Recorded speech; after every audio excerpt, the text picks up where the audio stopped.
Resident Evil 4. Hello there, Sir from 17 once again. This is my Resident Evil 4 no damage professional run. We're in chapter 1.3. This is part 2, and we're going to be taking on the Lago boss, which I think is his name. It's what I've put on the title. I could be wrong though. And this is one of those bosses that was amazing the first time I fought it back in the day, but coming back to the game and coming back to the way that particular sequence controls, it was really tricky for me. I couldn't get it around my head of what the game expected me to do. And in a no damage run like this, you can't get hit by any of the logs, so if you get knocked in the water, you will fail the no damage requirement. So you have to navigate the river in such a way that you don't hit the logs, and it's one of those moments where your brain just kind of farts, because you want to go right, so you hold to the right and the boat goes left, or you'll be moving away from it, but because you picked the bad side to move away from it, you physically can't, and the camera will move you into it. So there's these hilarious moments where the hard part about the boss fight doing no damage has nothing to do with the boss. It's to do with the bullshit in the river. Or the lake, sorry, 'cause I don't think it is a river. Which, how the hell did it get in that lake? This is a really big, ugly fish thing. And I guess I've never really contemplated why it was there. But it's pretty big. And I understand Lake Placid, because those crazy old folks were feeding the buggers, and that's why there was that, big ol' scare. But this thing is some kind of mutated, I don't even know what it is, like a duck-billed platypus? Like, what the hell is it? It can't be a duck-billed platypus. I don't even think those buggers are in Europe. Like, aren't they just in America somewhere? I don't know. I suppose I've never really looked into the genus of the duck-billed platypus much. But suffice to say, there is a giant fish in a lake, and I'm very curious how it got there. But you'll notice that I have changed my handgun. I've put the Punisher on just to test it out. The cool thing about this gun is that the bullets penetrate through zombies, so if you line them up you can get more bang for your buck. But it's never something I've really used or really relied on too much, so you don't have to either. I did that mainly just to show you that once you shoot the medallions you can get this gun, and I'm almost certain that if you get all of them without talking to him, you get a better version of this gun. Like, I'm sure somebody will correct me in the comments, because there's people that are all, up on Resi 4, which is not me, unfortunately. Back in the day, maybe. Ooh, that's something worth mentioning. The amount of times those cheeky bastard snakes damaged me in this run, not even funny. Those snakes damaged me more than the last boss, than the chief killed me about 3 times. How about Verdugo? Did Verdugo kill me much? Salazar didn't hurt me as much as the snakes do. Like, legitimate bosses on this game were easier than some of the damn snakes, because I just completely forgot they were there, and unless you double knife, they'll just attack you, and they're really accurate too. And I understand why they put them in there. It's, so you don't get too lazy when it comes to opening boxes, because boxes are almost seen as a safe thing, so they throw a few snakes in to con you. Ooh, this is great, watch this. This is some of the most fun to be had in this game. oh. I hope you had a good time, because I know I just did. But look at it, man. You throw a flash grenade, everything dies, and you get to collect nothing but treasure. Does it get much more fun and innocent than that in video games? I don't think it does. Remember this place too, because when you come back when it's nighttime, this is where we're going to fight a boss. And if you saved the dog or the wolf at the beginning, it's also going to help you during this boss fight, but you don't have to if you don't want to.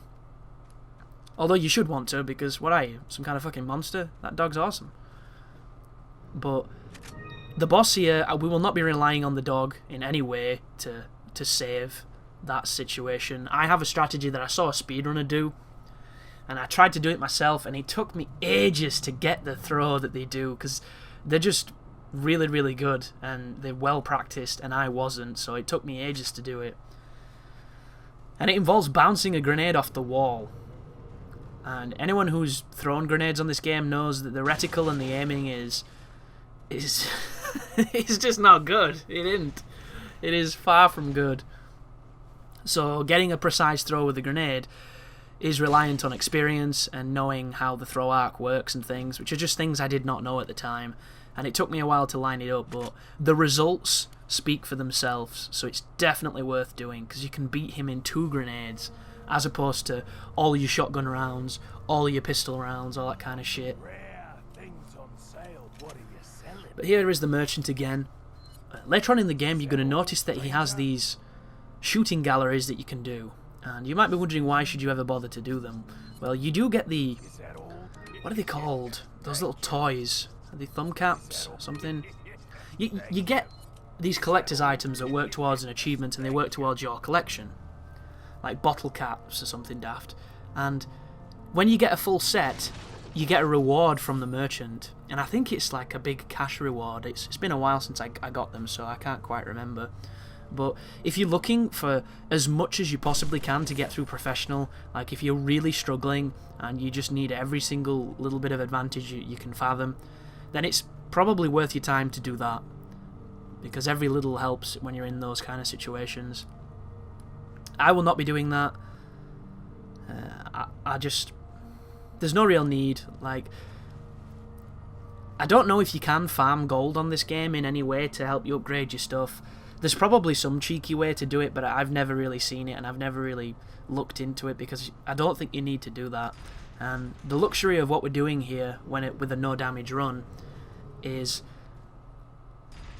we're going to be using minimal amounts of ammo if I play okay, and we're going to be getting maximum done. So if you are struggling, hopefully some of these strategies will help you out, and if you do get clipped a few times, you'll have the healing items that I'm selling. So that could be great.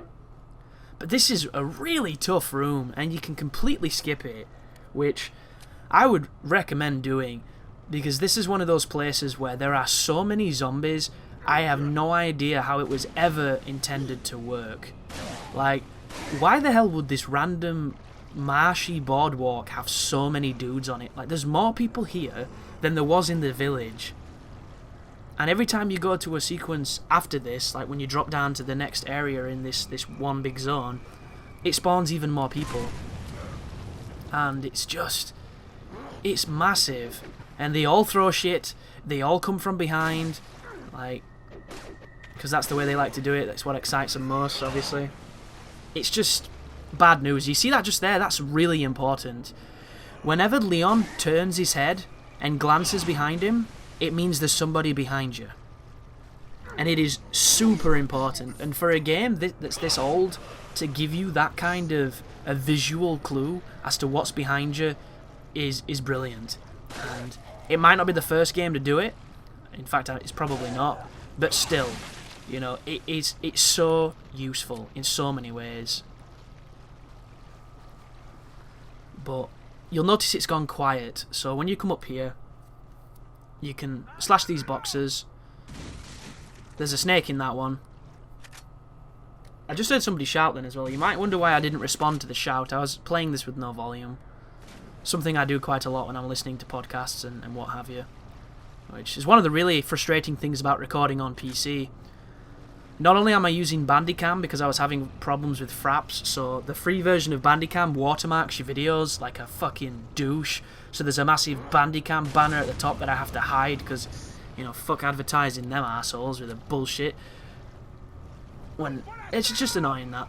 But also, it records everything that's happening on your computer, and I don't know if there's a way to change this, but like right now, guys, you can just go through the door. You don't have to do this. For some reason, I always feel obliged to see if I can do it, and this is a sequence no different. I decided to lure them up here and divide and conquer, which this is so dangerous. It just is, because there's too many dudes. But I can't record the Onimusha playthrough that I'm doing, and I'm having a lot of fun with, because I was muting the emulator and listening to like the Giant Bombcast, and I most recently listened to Big Benedict's Dante Must Die guide for Devil May Cry 3 and stuff like that, where I'll put them on, and I use them more for background noise than anything else, and it's just something that I've always liked to do ever since I started doing it. And when I do that, it records it. So obviously, I've got copyrighted stuff talking on the video, which I can't have, nor should I. And it means that I have to either do it on my laptop, which I don't really like doing because my laptop's kind of shitty, or just focus on the game sound. And, you know, sometimes when you get so used to having several things firing your synapses at all times, focusing on the game sound can be a bit of a pain in the ass. And it is kind of strange because I kind of feel like I should be doing something, you know, almost like it's not enough to just focus on the game, which is preposterous, but it's funny what you can get used to the more you do something. So this is the Lago fight coming up. There's a really funny sequence where if you shoot into the water, you can cue the boss to instantly kill you. And there's an achievement for doing it in this version of the game. And I figured it out by accident when the game first came out on GameCube. And my friend Aiden came around to my house, like in the first week of the game being out. And I told him to try and shoot the fish, see if he could, because you got a nice item for doing it. And obviously Lago turned up and instantly killed him, and he jumped and nearly shit his pants, and I had a nice laugh at his expense. And I don't think he ever forgave me for that one, because he still remembers it to this day, and I hope they're fond memories, because it killed me. I thought it was hilarious. But I love stuff like that, just little silly things, and I think that's why sometimes I think that gaming's lost some of its charm. You know, with these annualized sequels and franchises, we kind of lost the fun somewhere along the way, and I'm hoping with this next generation that we get some of that back, because I do think it's what makes gaming so great. And a lot of the times nowadays, these devs seem to think that the fun is on the online, and I kind of like the developers who respect the fact that gaming was a solo thing for many years, and there's still a large group of people who like to do that with games. And don't get me wrong, there's nothing more fun than sharing an experience with a friend, but sometimes a solo experience can be just as fulfilling. But here we are anyhow, so as you can see folks, it's just dodging this debris.